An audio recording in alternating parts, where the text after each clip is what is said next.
கர்த்தருக்கு ஸ்தோத்திரம். எனக்கு அன்பான சகோதர சகோதரிகளே, இயேசு கிறிஸ்துவின் இனிய நாமத்தில் அன்பின் காலை வணக்கத்தை தெரிவித்துக் கொள்கிறேன். இந்த நாளுக்கான தியான தலைப்பு, தன் கையே தனக்கு உதவி. உனக்கு இருக்கிற இந்த பலத்தோடு போ, உன்னை அனுப்புகிறவர் நான் அல்லவா.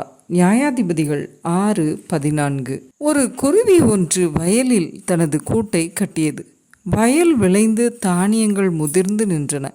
குருவி முட்டையிட்டு இப்பொழுது 3 குஞ்சுகள் அந்த கூட்டில் இருந்தது. வயலின் சொந்தக்காரர் வயலை பார்க்க வந்தார். வயல் நிலங்கள் விளைந்து விட்டது, நாளைக்கு இவற்றை அறுவடை செய்யும்படி வேலைக்காரரை அனுப்ப வேண்டும் என்று பேசி கொண்டாராம். இதை பார்த்த குஞ்சுகளுக்கு பயம் ஏற்பட்டது. அம்மா, வேறு இடத்திற்கு பறந்து போய்விடலாம், வேலைக்காரர் நம்மை பிடித்து கொள்வார்கள் என்றது. கவலைப்படாதீர்கள் பிள்ளைகளே, இப்பொழுது வேண்டாம் என்றதாம் தாய்ப்பறவை.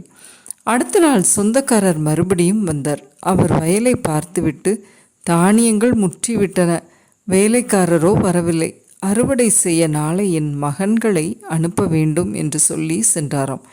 குஞ்சுகள் நடுங்கினவாம். அம்மா, வேற எங்கேயாவது போய்விடலாம், நிச்சயம் அந்த எஜமானின் பிள்ளைகள் நம்மை பிடித்து கொள்வார்கள் என்று சொன்னதாம்.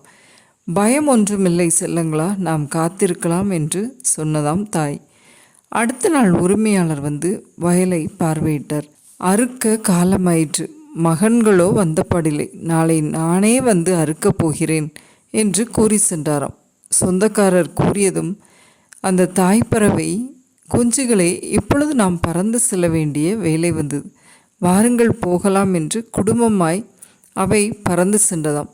கடவுள் நமக்கு 2 ரெக்கைகளை கொடுத்திருக்கிறார், அதை வைத்து நாம் நம்மை காத்து கொள்வோம் என்று அது பறந்து சென்றதாம். ஆம், எனக்கு அன்பான சகோதர சகோதரிகளே, ஏன் என் வாழ்வில், என் குடும்பத்தில் இத்தனை பாடுகள்? ஏன் எனக்கு இந்த சிறுமையில் நான் இருக்க வேண்டும்? யாருடைய உதவியும் எனக்கு கிடைக்கவில்லையே. இரவு பகலாக ஆராதிக்கிற தேவன் எனக்கு ஏன் செவி கொடுக்கவில்லை என்று பல கேள்விகளோடு நாம் காணப்படுகிறவராய் இருக்கிறோம். எனக்கு யாருடைய உதவியும் எனக்கு இல்லை என்று நாம் நினைத்தவர்களாய் கலங்கி கொண்டிருக்கிறோம்.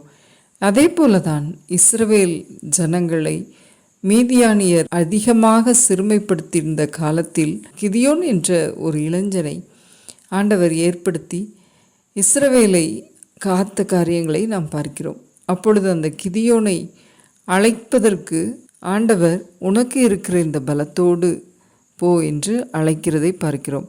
யாருடைய உதவியும் இல்லாத ஒரு இளைஞனை ஆண்டவர், உனது கையை கொண்டு நான் இந்த மீதியானியர் கையினின்று இஸ்ரவேல் ஜனங்களை விடுவிப்பேன் என்று சொன்ன காரியம், அவனுக்கு இருக்கிற பலத்தை ஆண்டவர் அவனுக்கு எடுத்து காட்டியதை நாம் பார்க்கிறோம். ஆம், எனக்கு அன்பானவர்களே, நமக்கு இருக்கிற பலனை நாம் உணர்ந்தவர்களாக நாம் ஒவ்வொரு நாளும் ஆண்டவருடைய பாதத்தில் காத்திருக்கும் போது, கொஞ்ச பலனாக நாம் இருந்தாலும், நாம் ஒரு சிறு கூட்டமாக இருந்தாலும், நம்மை கொண்டு ஆண்டவர் பெரிய காரியங்களை செய்ய வல்லமை உள்ளவராக இருக்கிறார். ஆகவே சோர்ந்து போகாதபடி நமது கையில் கொடுத்திருக்கிற திறமைகளை ஆண்டவருக்காக பயன்படுத்துவோம். ஜெபம். அன்பின் பிதாவே, இந்த அருமையான வேலைக்காக உமக்கு நன்றி செலுத்துகிறோம். எங்கள் கையில் கொடுக்கப்பட்ட சிறு பலத்தையும் ஆண்டவரை நாங்கள் பயன்படுத்த, நீர் கொடுத்த திறமைகள், தாளந்துகளை பயன்படுத்த எங்களுக்கு கிருபை தாரும். பிறருடைய உதவியை காத்திருந்து, பிறருடைய உதவிக்காக எதிர்பார்த்து சோர்ந்து போகாதபடி ஆண்டவரே, உமக்கு பிரியமாய் வாழ கிருபை செய்தருளும். மீட்பர் இயேசு கிறிஸ்துவின் மூலமாய் வேண்டிக் கொள்கிறோம் பரமபிதாவே, ஆமென்.